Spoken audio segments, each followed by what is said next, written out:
On vous semble, M. Breton, assez virulent sur les syndicats. Est-ce qu'il y a des solutions selon vous pour... Parce qu'en fait, c'est bien beau de critiquer, mais est-ce qu'il y a des solutions au Québec, là, actuellement? Il y a quand même une diversité syndicale. Les gens peuvent choisir un syndicat. Vous voulez proposer quoi d'autre que le syndicat?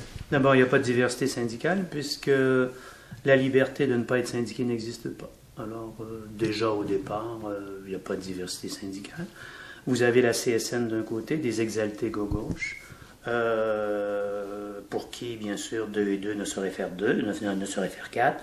Vous avez la FTQ. La FTQ Construction, je ne vous en parle pas, c'est carrément détestable. Les gens, j'aimerais tellement que les gens s'interrogent davantage sur la place du syndicat au Québec. On est, pour moi,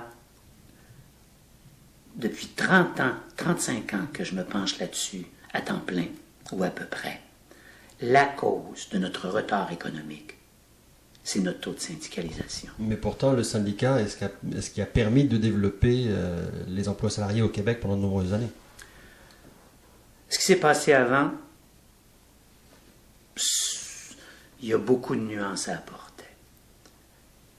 Moi, ce qui m'intéresse, c'est ce qui se passe depuis 50 ans. Ça commence à faire pas mal de temps, depuis 1960.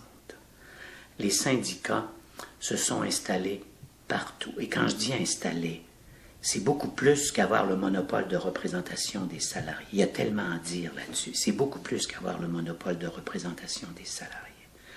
Dans le secteur privé, ça me va.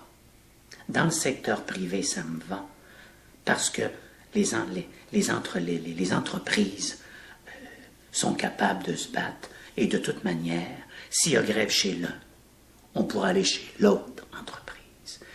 Mais on a transposé dans le secteur public un modèle de syndicalisation qui a été conçu dans les années 30 pour la chaîne de montage. Essayez d'imaginer un peu ce que ça signifie, cette transposition dans le public. La chaîne de montage dans l'entreprise privée, que les syndicats répondent par l'ancienneté, je suis parfaitement d'accord. Mais alors là, parfaitement d'accord. Parce que la chaîne de montage, bien sûr, ça correspondait à une époque. Il fallait passer par là. Mais c'était la négation de toute compétence, c'est bien évident. Alors les travailleurs ont dit, vous ne reconnaissez en rien la compétence, on va répondre par l'ancienneté. Donc, le travailleur plus ancien avant le travailleur moins ancien, la règle absolue. Bien d'accord. Et puis, sécurité d'emploi, bien sûr. Mais, arrive 1960, l'État qui s'éclate au Québec, l'État qui s'élargit toujours davantage. Vous avez là la sécurité d'emploi.